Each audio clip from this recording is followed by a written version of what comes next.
সাকিব আল হাসানের বিপক্ষে হত্যা মামলা দায়ের করা হয়েছে। সেই হত্যা মামলার আসামি পাকিস্তানের বিপক্ষে টেস্টে বাংলাদেশের হয়ে প্রতিনিধিত্ব করছেন এবং প্রথম টেস্ট জয়ে শেষ বেলায় খুবই গুরুত্বপূর্ণ অবদান রেখেছেন। এরকম মামলার আসামি হওয়ার পর সাকিবকে খেলানোটা কি উচিত হচ্ছে কি হচ্ছে না, সেটা নিয়ে এখন একটা প্রবল দ্বিধাবিভক্তি দেখা গিয়েছে। আমি সাকিবের কেসটাকে যদি আরেকটু বড় আকারে দেখি, বাংলাদেশ ক্রিকেট বোর্ডের পার্সপেক্টিভ থেকে যদি দেখি, ক্রিকেট বোর্ডের নতুন প্রেসিডেন্ট ফারুক আহমেদের যে ফার্স্ট প্রেস কনফারেন্সটার কথা মনে রাখি, সেইখানে তিনি বলেছিলেন ক্রিকেটারদের জন্য একটা পলিসি মেটার তারা ঠিক করে দেবেন, একটা গাইডলাইন তারা ঠিক করে দিবেন যে ক্রিকেটারদের ডুজ অ্যান্ড ডোন্টস কি করতে পারবেন কি করতে পারবেন না, এরকম একটা জায়গার কথা তিনি বলেছিলেন। বেশ কয়েকটা প্রশ্নের উত্তরে তেমন ইঙ্গিত দিয়েছেন। এখনো নিশ্চয়ই সেটা রয়েছে, কিন্তু এটা খুব ভালোভাবে যে ইমপ্লিমেন্ট হয় ব্যাপারটা তেমন নয়। সাকিবের এই কেস ধরে, কেস বলতে আমি শুধুমাত্র এই হত্যা মামলা ধরের কথা বলছি না, ওভারঅল সাকিবের যে ক্রিকেটীয় অবস্থা সেইটাকে একটা কেস স্টাডি ধরে আমাদের ক্রিকেটারদের জন্য ক্রিকেট বোর্ড একটা নীতিমালা তৈরি করতে পারে, একটা পলিসি তৈরি করতে পারে। এবং ঢাকা তো এখন দাবি শহর, সবাই সবার দাবি জানাচ্ছে। আমি ক্রিকেট বোর্ডের কাছে ক্রিকেটারদের জন্য কোন পলিসিটা তারা তৈরি করবে সেই রকম আটটা দাবি জানাচ্ছি এবং এই জায়গাটাতে আপনাদের যদি আমি কোনো কিছু যদি মিস করে গিয়ে থাকে, আপনাদের যদি মনে হয় যে এগুলো অ্যাড করার দরকার, আপনারাও সেটা আসলে অ্যাড করে দিতে পারেন, কমেন্টস আসলে সেটা লিখে জানাতে পারেন আমি কোনোটা আসলে মিস করলাম কিনা।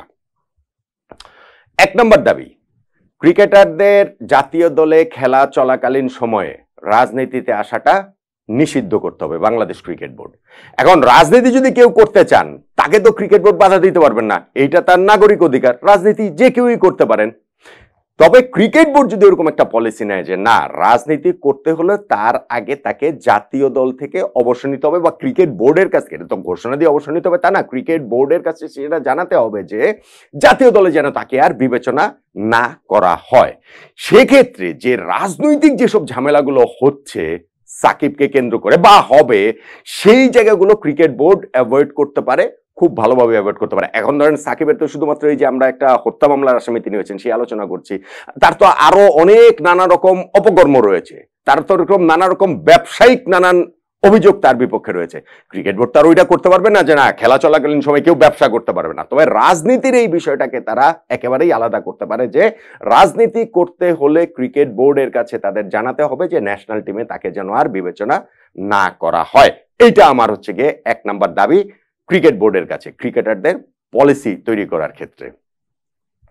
2 নম্বর দাবি আমার, সেটা হচ্ছে ক্রিকেটারদের 1 বছরের জন্য জানাতে হবে কে কোন ফরম্যাটে অ্যাভেলেবেল। ধরেন এটা 2024-এর আগস্ট, 2025-এর আগস্ট পর্যন্ত ক্রিকেটাররা, কোন ক্রিকেটার, ধরেন একটা ন্যাশনাল টিমের তো পুল রয়েছে 30 জনের একটা পুল আমি ধরলাম, কে কোন ফরম্যাটে অ্যাভেলেবেল সেইটা ক্রিকেট বোর্ডকে লিখিতভাবে জানাতে হবে। এবং ক্রিকেট বোর্ড নির্বাচক তারা ডিসাইড করবেন কাকে ডাকবেন, কোন ফরম্যাটে কখন ডাকবেন না, কার রেস্ট প্রয়োজন, কাকে রেস্ট না দিলেও হবে, এগুলা ডিসাইড করবে ক্রিকেট বোর্ড, নির্বাচক, মেডিকেল ডিপার্টমেন্ট, তারা মিলে, ক্রিকেটাররা ডিসাইড করবেন না।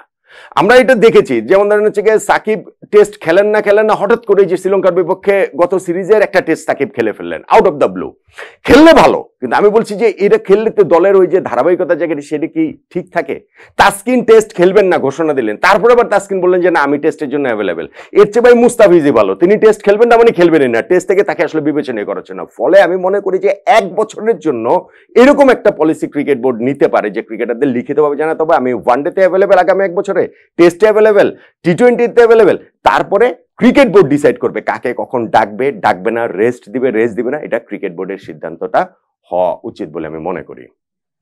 3 নম্বর আমার দাবি, সেটা হচ্ছে ক্রিকেটারদের ন্যাশনাল টিমের প্র্যাকটিসে অংশগ্রহণটা বাধ্যতামূলক করতে হবে। এবং এই জায়গাটাতেও সাকিব পড়ে যান, প্রথম 2টার মধ্যেও যেমন সাকিব প্রবল ভাবে পড়েন, এই জায়গাটাতেও সাকিব পড়ে যান যে শুধু উড়ে এসে ন্যাশনাল টিমের হয়ে খেলে গেলাম, টিমের কোনো প্র্যাকটিসে থাকলাম না, বা হয়তো বা হচ্ছে কি 1-2টা প্র্যাকটিস সেশন করে ন্যাশনাল টিমে খেলে ফেললাম। ভাই ন্যাশনাল টিমটা এত হেলাফেলার জায়গা না, এত হেলাফেলার জায়গা হওয়াটা উচিত না। ফলে এই পলিসিটা ক্রিকেট বোর্ডের করা উচিত বলে আমি মনে করি যে ন্যাশনাল টিমের প্র্যাকটিসে ক্রিকেটারদের উপস্থিতি বাধ্যতামূলক করা উচিত।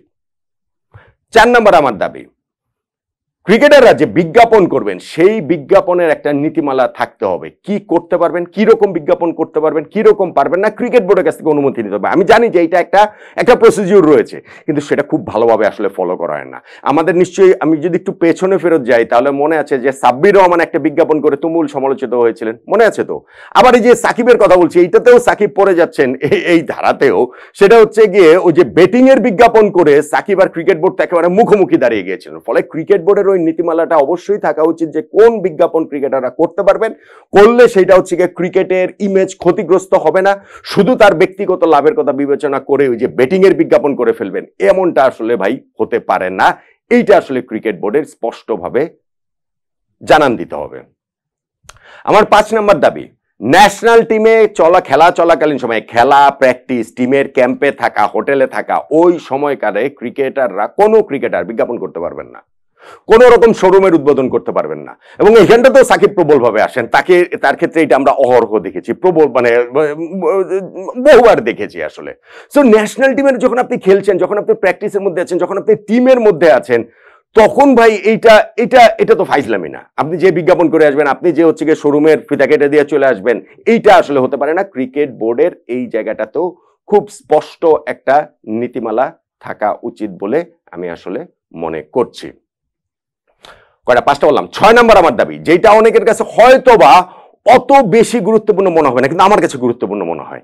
অ্যাওয়ে সিরিজ, স্পেশালি দেশের বাইরে যখন আমরা ক্রিকেট খেলতে যাই, তখন ক্রিকেটাররা যে ওই যে একই রকম ভাবে বিভিন্ন শোরুম উদ্বোধন করে বেড়াচ্ছেন, বিভিন্ন বিজ্ঞাপনে বা বিভিন্ন প্রচারণার কাজে আছেন, ইভেন ফান্ড রেজিং এর কাজে আছেন, ইভেন বিভিন্ন জায়গায় যে দাওয়াত খেয়ে বেড়াচ্ছেন, এগুলো ভাই বন্ধ করতে হবে।